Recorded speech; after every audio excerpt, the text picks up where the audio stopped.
বাতাসে ওড়ে। যোগ্যরাই সেই যোগ্যতা পায়, রেশারেশি হয়ে যায়। তবে এই যোগ্যতার মাপ হয় অন্য পরিমাপে। সিঁড়ির প্রথম ধাপে পা দিয়েই পৌঁছে যায় অন্তিম ধাপে। তুমি আমি আইবুড়ো বলি সুন্দর, অতি সুন্দর। প্রশ্ন করলেই অট্টহাসি, যদিও নেই কোনো উত্তর। ব্যর্থতায় তোমার আমার মন যখন ডুকরে কাঁদে, ওরা বলে ওদের নাকি থাকতে হয় ছাদে নতুবা খাদে। প্রশ্ন করছে তো মনকে, বেঁচে কি হবে এমন অপবাদে? হচ্ছে তো মনে জড়িয়ে পড়েছ প্রগতির বেড়া জালে? না বন্ধু, আমরাই পেয়েছি সর্বোত্তম, ক্লাসিক যাকে বলে। চাইনি আধুনিকতা, বাঁচতে চেয়েছি এই বন্য পৃথিবীর কোলে।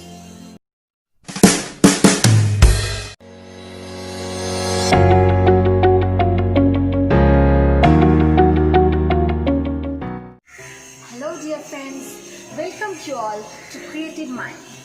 অনেকটাই দেরি হয়ে গেল, তবে আশা করছি এরপর থেকে ধারাবাহিকতা বজায় থাকবে। আচ্ছা বলুন তো, একজন টিচার তার স্টুডেন্টদের কাছ থেকে কীরকম আচরণ বিধি বা গুণাবলী এক্সপেক্ট করে?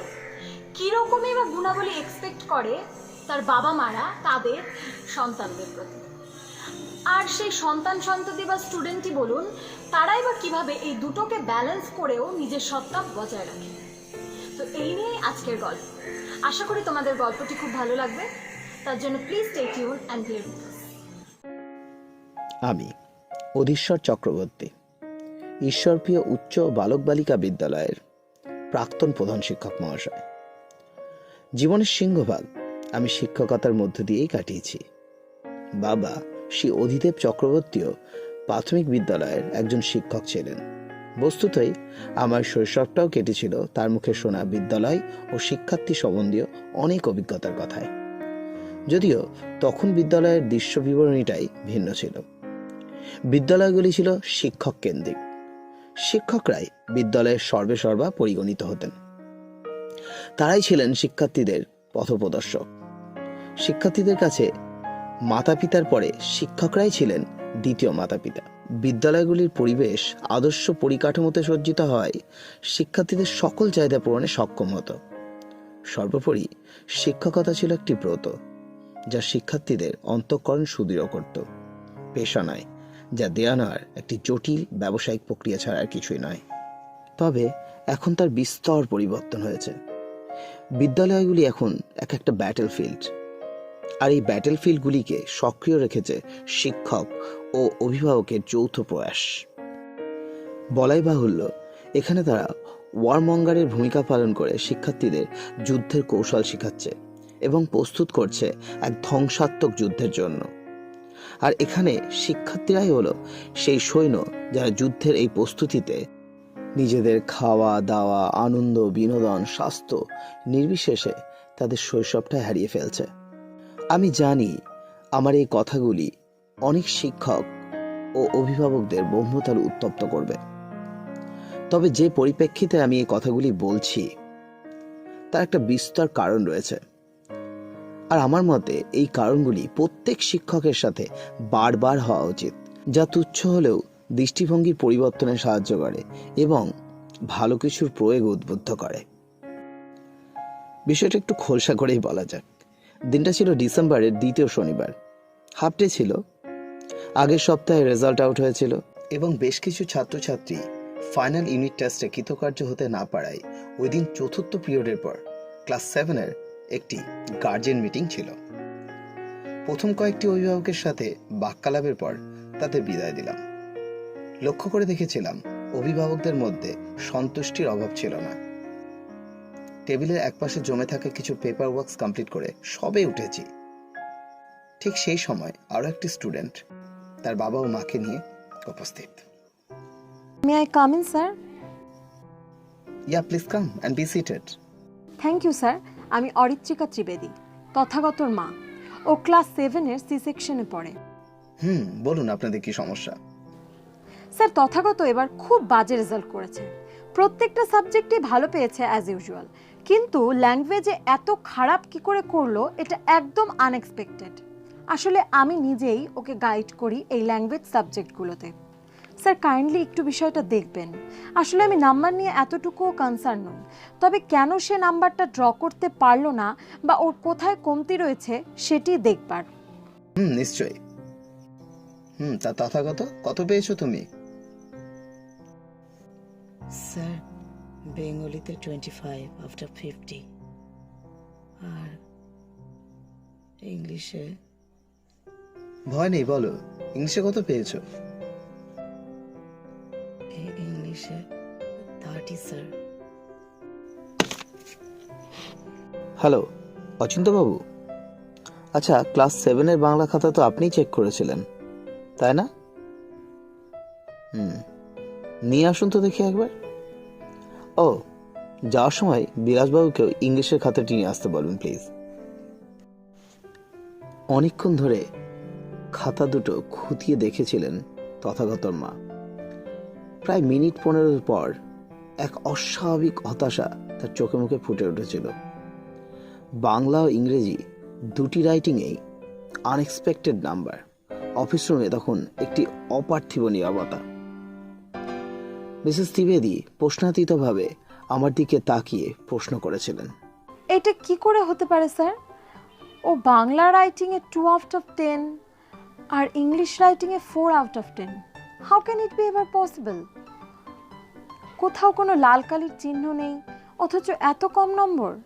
স্যার আপনি না হয় রিচেক করুন। এই বলেই তিনি এক্সাম সিটটি আমার দিকে মেলে ধরেছিলেন। আমিও কিছুটা ক্যাজুয়ালি খাতাটা হাতে তুলে নিয়ে পড়তে শুরু করেছিলাম। আর এদিকে অচিন্তবাবু আর বিলাসবাবুও। হ্যাঁ স্যার, খুব ভালো করে পড়ে দেখুন, বুঝতে পারবেন। ইংরেজিটা দাও, বাদ দিলে চলবে না তো। ওকে, প্লিজ হ্যাভ পেশেন্স। সেদিন তথাগত রাইটিংগুলো আমি পড়েছিলাম, শক্ত হয়েছিলাম। খুব হাসতেই পড়েছিলাম, এ কি মিসেস ত্রিবেদী, আপনার ব্যবহার ও আচরণবিধি দেখে তো মনে হচ্ছে না যে জীবনের সংজ্ঞাটা এমন হওয়া উচিত। অবশ্য আমি যদি খুব ভুল না হয়ে থাকি তবেই। কেন স্যার, কি হয়েছে? আপনি তো বললেন তথাগত ল্যাঙ্গুয়েজ সাবজেক্টগুলির বিষয়গুলি আপনি দেখেন, আর সেই অনুযায়ী এক্সাম শিটেও তার রিফ্লেকশন পাওয়া উচিত। এই যে সম্পূর্ণ বিপরীত। জীবনের লক্ষ্য সম্পর্কে লিখতে বলা হয়েছিল তথাগতকে, আর কি লিখেছে তথাগত? আমার জীবনের লক্ষ্য প্রচুর প্রচুর অর্থ উপার্জন করা, স্কুলে ভর্তি হওয়া তারও একটি প্রথম ধাপ। এ কি মিসেস ত্রিবেদী? কি বলছেন স্যার? এগুলো কেন লিখেছে? ছি ছি স্যার, বাকিটাও কি এইরকম কিছু লিখেছে? না স্যার, আমাকে বলুন, আজ আমাকে সবটা জানতে হবে। যদিও যদিও লজ্জাবোধ হচ্ছে, তবে ওর ভালোর জন্যই জানতে হবে। ওকে তো শুধরে দিতে হবে, তাই না sir? Yeah you are right. Still কি লিখেছে বলুন তো? ওর মূল্যবোধ কোথায় নেমে এসেছে ভাবুন তো একবার। না না না মিসেস ত্রিবেদী, একবার চেক করে নিন। স্যার ইংলিশের প্যারাগ্রাফটা একবার চেক করে দেখুন। না না না, আপনি তথাগতর মাকেই দেখিয়ে নিন, এতে ওনার মূল্যায়ন করতে সুবিধা হবে। সেদিন ইংলিশ টিচারের হাত থেকে কাঁপা কাঁপা হাতে খাতাটি রিসিভ করেছিলেন মিসেস অরিত্রিকা ত্রিবেদী। খাতাটি নীরবে পর্যবেক্ষণ করছিলেন, আর অশ্রুধারা গড়িয়ে পড়ছিল নির্বোধ তথাগতর নিজ হাতে লেখা অপরিণত অক্ষরগুলির উপর। ঠিক এমন সময় আমাদের ইংলিশ টিচার বলেছিলেন, স্যার আপনি একবার ভাবুন, এই ছেলেগুলির মূল্যবোধ তৈরি হয়নি, অথচ তাদের এই বুকে যাওয়া ছেলে মেয়েগুলোর প্রতি তাদের বাবা মারা এত আস্থা রাখেন কি করে? আর এই ধরনের ছেলে মেয়েদের জন্য আমরাই বা বারবার কেন জবাবদিহি করব? ভাবুন তো স্যার, এদের ভবিষ্যৎটা বা কি হতে চলেছে? লজ্জায় তথাগতর মা বাকরুদ্ধ হয়ে পড়লেন। দেখে মনে হচ্ছিল প্রাণহীন কোনো নারী মূর্তি বসে রয়েছে। মিনিট 2 পর একটু স্বাভাবিক অবস্থায় ফিরতেই তিনি 2-3 বার সরি বলে চেয়ার থেকে উঠে তথাগতর হাতটি চেপে ধরলেন এবং বাইরের দিকে পা বাড়ালেন। ঠিক সেই সময়ই, দাঁড়াও, আমারও কিছু বলার আছে। প্লিজ তুমি আর সিন ক্রিয়েট করো না। তোমার আদরেই আজ ওর এমন অবস্থা। দেখো, আজ এরমও একটা দিন আমায় দেখতে হলো। অরিত্রিকা, তুমি ভুল করছো। ঘরে বাইরে তথাগত যা দেখছে তাই শিখছে। খাতার এই কয়েক লাইন লেখা তথাগতর মূল্যায়ন কখনোই করতে পারে না। বেটার টু সে কারোই মূল্যায়ন করতে পারে না। Excuse me sir, I need to know something. আচ্ছা, তথাগত কি কোনো গ্রামাটিক্যাল মিস্টেক করেছে, নাকি সেন্টেন্স কনস্ট্রাকশনে কোনো ভুল রয়েছে? ঠিক কোথায় ভুল করেছে বলুন তো sir. It's not like that mister Trivedi, it's all about morality. Please go through the answer sheet, তাহলেই বুঝতে পারবেন। তথাগতর বাবা সেদিন আনসার শিটগুলি থরলি পড়েছিলেন এবং হঠাৎ করে তার মুখমণ্ডলে একটা হাসির ঝিলিক দেখা গিয়েছিল। আমি পুরোটাই দেখলাম sir. Still I am confused why he was not given the proper marks. He deserved after all. কি বলছেন মিস্টার ত্রিবেদী? আপনি বুঝি লক্ষ্য করেননি প্রত্যেকটি sentence is about want of money, is about greed for money, is about earning of money, and whole writing is about money, money and money. Mister Trivedi, এটা কি সব থেকে বড় জিনিস? নৈতিকতা, মূল্যবোধ, এগুলোর কি কোনোই দাম নেই?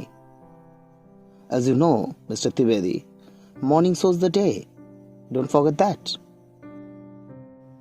No, sir. I still believe morning doesn't always show the day.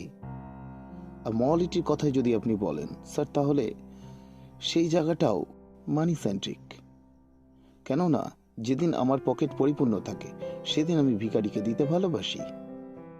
Sir, আপনি যে নোবেল ডিউটিটা করছেন এরও রসদ যোগাচ্ছে ওই মানি।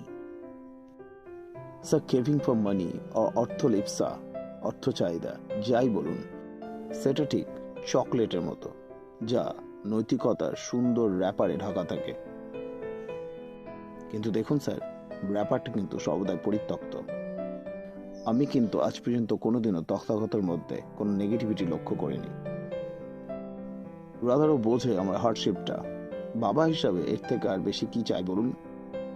স্যার, আপনি কি তথাগতের মধ্যে কোনো ইমোরাল অ্যাক্টিভিটি লক্ষ্য করেছেন? এছাড়াও আমি বিশ্বাস করি একজন ছাত্র স্বতঃস্ফূর্তভাবে এবং স্বাধীনভাবে লেখার ক্ষমতা রাখে। কপিক্যাটের মতো তারা শিক্ষকের দেওয়া নোটসগুলিকেই কপি করবে কেন? এবং তাহলেই তো তাদের সৃজনশীলতা বৃদ্ধি পাবে, তাই না স্যার? এতটা সময় ধরে খুব মনোযোগের সাথে শুনেছিলাম সেদিন তথাগতর বাবার কথা। একটু অন্যরকম, এবং তথাগতকে ভেতরে ডাকার অনুরোধ করেছিলাম। তথাগত ঘরে প্রবেশ করলে লক্ষ্য করলাম এত শত কথাবার্তার প্রভাব তার মধ্যে একটুও পড়েনি। তার সামনে নীল ডাউন হয়ে খাতাগুলি তার হাতে ধরিয়ে দিয়েছিলাম আর বলেছিলাম, খুব মন দিয়ে পড়াশোনা করো, অনেক বড় হও। সেদিন আত্মসন্তুষ্টির অভাবে তথাগতর যথার্থ মূল্যায়ন করতে পারিনি। আজ বিকেলে কলিং বেলের শব্দে দরজা খুলে দেখি এক দীর্ঘকায় সুপুরুষ এক মুখ হাসি নিয়ে সঙ্গে সঙ্গে নতজানু হয়ে আমাকে প্রণাম করলো। আমার হাতে মিষ্টির একটা বড় প্যাকেট জোর করে গুজে দিল। আমি যখন তার মুখপানে এক দৃষ্টে তাকিয়ে রয়েছি, ও বলে উঠল, স্যার, আমাকে চিনতে পারছেন? আমি তথাগত ত্রিবেদী। আজ আমি খুব ভালো র্যাঙ্কে আইপিএস অফিসার হয়েছি। And it's all for you sir. আমার হাতটা অজান্তেই তার মাথা স্পর্শ করল। তো বন্ধুরা, আজকের গল্পটি তোমাদের কেমন লাগলো? ভালো লাগলে প্লিজ লাইক করো, বন্ধু বান্ধবদের সাথে শেয়ার করো। আর হ্যাঁ, যদি এখনো সাবস্ক্রাইব না করে থাকো তো please do subscribe our channel. Thanks for watching.